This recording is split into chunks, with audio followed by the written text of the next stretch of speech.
جناب عثمان غنی بہت بڑے امیر تھے، بہت بڑے امیر المومنین، لاکھوں مربع میل پہ حکومت تھی۔ چند سو آدمیوں نے آ کے گھیر لیا عثمان غنی کے گھر کو، اور کربلا میں تو 3 دن پانی بند رہا ہے، حضرت عثمان غنی پہ 40 دن پانی بند رہا ہے، 40 دن۔ اور حضرت امام حسین کے خیموں کے گرد پہرا دینے کے لیے جناب عباس تھے۔ اور میں تاریخ کے سارے معتبر حوالے عرض کر سکتا ہوں کہ جب حضرت عثمان غنی کو خطرہ ہوا تو مولا علی شیر خدا نے امام حسن اور حسین کو تلواریں پکڑائیں اور فرمایا دروازے کے آگے کھڑے ہو جاؤ، کوئی بدبخت تمہارے خالو عثمان غنی کے دروازے تک جانے نہ پائے۔ اور اس دروازے سے پھر گیا بھی کوئی نہیں، اس لیے کہ وہاں حسنین کریمین کا پہرا تھا۔ جو گیا بے ایمان تو پیچھے سے چڑھ کر کے گیا۔ حضرت عثمان غنی لاکھوں مربع میل کا حکمران، جہاں جس کے پاس چند ووٹ ہوں وہ دندناتا پھرتا ہے، جس کے پاس 4 باڈی گارڈ ہوں اس کی بات وہ کرتا ہے تو ہوا میں۔ حضرت عثمان غنی کے پاس ہزاروں کی فوج ہے، چند سو لوگوں نے آپ کے گھر کو گھیر لیا، شہید کرنا چاہتے ہیں۔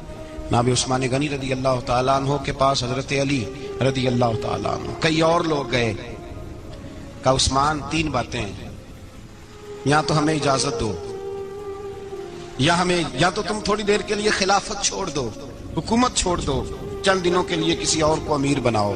جناب عثمان کہنے لگے مجھے تو حکومتوں سے دلچسپی نہیں، لیکن میں چھوڑ نہیں سکتا، اس لیے کہ میرے مصطفیٰ کریم علیہ السلام نے مجھے فرمایا تھا عثمان اللہ تجھے قمیض پہنائے گا، لوگ اتارنا چاہیں گے پر تم اتارنا نہ۔ فرمایا میں سمجھ گیا ہوں، اس سے مراد یہی ہے، میں نہیں چھوڑتا۔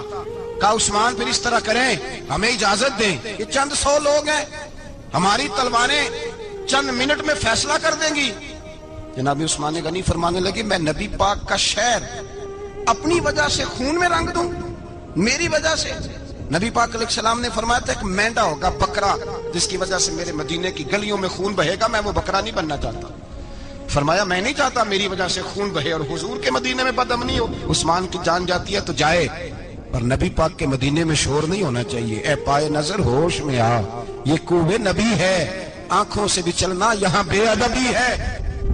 تو کہا عثمان پھر اس طرح کرو، کچھ دنوں کے لیے مکے چلے جاؤ۔ میری بات کی سمجھ آ رہی؟ کچھ دنوں کے لیے مکے چلے جاؤ۔ تو جناب عثمان نے داڑھی پکڑ لی، کہنے لگے دیکھ رہے ہو ساری سفید ہو گئی ہے، میں نبی پاک کا شہر چھوڑ کے نہیں جانا چاہتا، میں رسول اللہ کے مدینے میں مرنا چاہتا ہوں، میں نہیں چھوڑوں گا حضور کا شہر۔ یہ انداز ہے جناب عثمان غنی۔ بڑا ستایا گیا حضرت عثمان غنی کو، پراپوگنڈے کیے گئے، آپ کے خلاف مہم چلی، عبداللہ ابن سبا نے بڑی مہم جوئی کی آپ کے خلاف، یہودیوں نے مسلمانوں کا روپ دھار کر بڑا آپ کو ستایا، تکلیفیں دی، جی آپ اپنے رشتہ داروں کو بڑا دیتے ہیں، فرمایا کرتے تھے جیب سے دیتا ہوں، مال خزانہ سے نہیں دیتا۔ حضرت عثمان غنی رضی اللہ تعالیٰ عنہ کو بڑا ستایا گیا۔ یہ وہ واحد ہستی ہے حضرت عثمان غنی جنہوں نے شہادت قبول کر لی لیکن تلوار نہیں چلنے دی، لوگوں کو ایک دوسرے کے گلے نہیں کاٹنے دی، وہ شخصیت ہے حضرت عثمان غنی کی، لیکن بڑا ستایا گیا، بڑا پراپوگنڈا۔ مجھے بتائیے اس کے بارے میں اللہ قرآن کی آیتیں نازل کر دے، اور جس کے بارے میں مصطفیٰ کریم ایک بار نہیں تین بار جنت کی بشارت عطا کر دے، کوئی بندہ ہمیں تاریخ بتائے، حوالے دے، کہانیاں سنائے، تو ہم اس کی کہانیاں دیکھیں گے یا نبی پاک کا فرمان دیکھیں گے؟ بولیں، جا کے بولیں، جا کے۔ کسی کہانی پر کبھی بھی کان، بس ایک حدیث میں نے بڑی دفعہ سنائی ہے، پھر سناتا ہوں، ترمذی میں ہے، نبی پاک جنازگاہ تک گئے جنازہ پڑھنے، یا رسول اللہ فلاں آدمی انتقال کر گیا، جنازگاہ تک تشریف لے گئے جنازہ پڑھانے، لیکن جنازگاہ تک پہنچ کر محبوب نے فرمایا اس کا جنازہ نہیں پڑھانا۔ یا رسول اللہ کیوں؟ فرمایا اس لیے کہ یہ عثمان غنی سے بغض رکھتا تھا۔ نبی پاک سید عالم صلی اللہ تعالی علیہ وآلہ وسلم نے خود اپنی زبان مبارکہ سے، ترمذی شریف میں حدیث موجود ہے کہ نبی پاک صلی اللہ علیہ وسلم احد پر گئے تو احد کانپنے لگا، تو حضور نے فرمایا احد ٹھہر جا، تیرے اوپر ایک نبی، ایک صدیق اور 2 شہید موجود ہیں۔ تو وہ 2 شہید کون تھے؟ ایک حضرت عمر فاروق، ایک حضرت عثمان غنی رضی اللہ تعالی۔ خود حضور نے فرمایا حضرت عثمان غنی کی جو نانی ہے نا، یہ نبی پاک کی سگی پھوپھی ہیں۔ حضرت عثمان غنی رضی اللہ تعالیٰ عنہ کی جو نانی ہے وہ حضور کی سگی پھوپھی ہیں۔ یہ 4تھی 5ویں نسل میں جا کے اللہ کے رسول صلی اللہ علیہ وسلم کا خاندان ہی بنتا ہے۔ اللہ کے محبوب علیہ السلام کی 4 بیٹیاں تھیں، اور چاروں کی چاروں حضرت خدیجہ الکبریٰ رضی اللہ تعالیٰ عنہ کے بطن سے پیدا ہوئی تھی۔ 4 بیٹیاں، حضور صلی اللہ علیہ وسلم نے پہلے اپنی بیٹی حضرت رقیہ کا نکاح حضرت عثمان غنی رضی اللہ تعالیٰ عنہ کے ساتھ فرمایا. ان کا انتقال ہو گیا تو محبوب نے دوسری صاحبزادی جناب ام کلثوم رضی اللہ تعالیٰ عنہ کا نکاح حضرت عثمان غنی کے ساتھ فرما دیا. 2 شہزادیاں، 2 بیٹیاں. یہ جو کہا جاتا ہے نا عثمان ذوالنورین، عثمان ذوالنورین کا مطلب ہے 2 نوروں والا. 2 کچھ بادشاہ قسم کے لوگ ہیں، بیٹیوں کو نور مانتے ہیں، باپ کو نہیں مانتے. نبی پاک کی دونوں بیٹیوں کو نور مانتے ہیں، لیکن ان کے والد نبی پاک صلی اللہ علیہ وسلم کے بارے میں باتیں گول کر جاتے ہیں. 2 بیٹیاں نکاح میں آئیں تو کیا لقب ہوا؟ عثمان. اور مزے کی بات یہ ہے کہ حضرت عثمان کو ذوالنورین مولا علی شیر خدا کہا کرتے تھے. حضرت علی کہا کرتے تھے عثمان تو ذوالنورین ہے، 2 نوروں والا. بریلی کے امام فرمانے لگے تیری نسل پاک میں ہے بچہ بچہ نور کا، تو ہے نے نور تیرا سب گھرانہ نور کا. اور کہنے لگے نور کی سرکار سے پایا 2 شالہ نور کا، نور کی سرکار سے پایا 2 شالہ نور کا، ہو مبارک تجھ کو ذوالنورین جوڑا نور کا. مبارک دے رہے ہیں دوسری شادی پر، کہتے ہیں ہو مبارک تجھ کو ذوالنورین جوڑا نور کا. تو حضرت عثمان غنی رضی اللہ تعالیٰ عنہ 4 5ویں مسلمان ہیں. حضرت ابوبکر صدیق رضی اللہ تعالیٰ عنہ تاجر تھے، تاجروں سے ان کی دوستی تھی. حضرت عثمان غنی بھی تاجر تھے، تو جناب سیدنا ابوبکر صدیق نے انہیں تبلیغ کی تو وہ مسلمان ہو گئے. جب کلمہ پڑھا تو چچا نے باندھ دیا گھر کے اندر، کئی دن باندھے رکھا، کہنے لگا دین چھوڑنا پڑے گا. تو آپ نے فرمایا وہ تو جگہ ہی ایسی ہے جو ایک دفعہ گیا ہے دوبارہ چھوڑ سکتا ہی نہیں، ہو ہی نہیں سکتا. حضرت عثمان غنی سابقون الاولون میں سے ہیں، ابتدائی لوگوں میں سے. ان کی زندگی کے بڑے حسین واقعات ہیں، آپ جانتے ہیں. میں 2-3 باتیں صرف ان کی حوالے سے عرض کروں گا.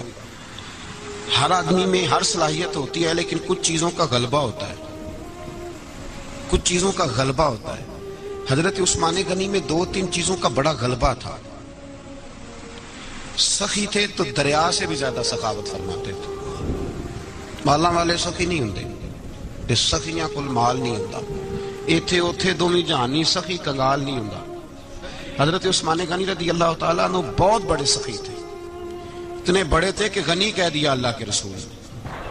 عثمان غنی تھے، ہر وقت ہی سخاوت، ہر وقت ہی سخاوت. اللہ کے رسول صلی اللہ تعالیٰ علیہ وسلم نماز پڑھ کے نکلے، جنت البقیع والی جگہ حضور کو پسند آ گئی. فرمایا کچھ صحابہ آتے ہیں یہاں تو انہیں سواریاں کھڑی کرنے کا مسئلہ ہے. آج کل نہیں مسئلہ ہوتا پارکنگ کا، اس زمانے میں اونٹ گھوڑے باندھنے کے لیے حویلی چاہیے تھی. تو حضور علیہ الصلوۃ والسلام آ کے بیٹھے تو فرمایا جگہ بڑی اچھی ہے، کبھی مل جائے نا تو صحابہ کو سواریاں باندھنے کے لیے اچھی رہے گی. عثمان پیچھے بیٹھے تھے، وہیں سے گردن جھکائی اور پیچھے سے نکل گئے. حضور نے فرمایا ادھر آؤ، کہاں جا رہے ہو؟ کہا یا رسول اللہ جو جگہ آپ نے کہی ہے میں دیکھنے جا رہا ہوں. تو حضرت عثمان غنی دیکھنے گئے، جب واپس پلٹے تو میرے کریم نے فرمایا عثمان دیکھ آئے ہو، دیکھ آئے ہو، دیکھ آئے ہو. عرض کی محبوبہ دیکھنی کیا تھی، تجھے پسند آئی تھی، میں خرید آیا ہوں، خرید آیا ہوں. دیکھنا آنا جانا یہ تو وہاں ہوتا ہے جہاں سودے بازی ہو. رنگے چمن پسند نہ پھولوں کی بو پسند، ہم کو ہے وہ پسند جسے آئے تو پسند. بات ختم ہو گئی، آپ کو پسند آئی تھی، میں نے خرید لی. میرے رسول پاک صلی اللہ علیہ وسلم کے ساتھ پتہ نہیں لوگ کہاں بیٹھ کے دین پڑھتے ہیں، اختلاف ثابت کرتے ہیں.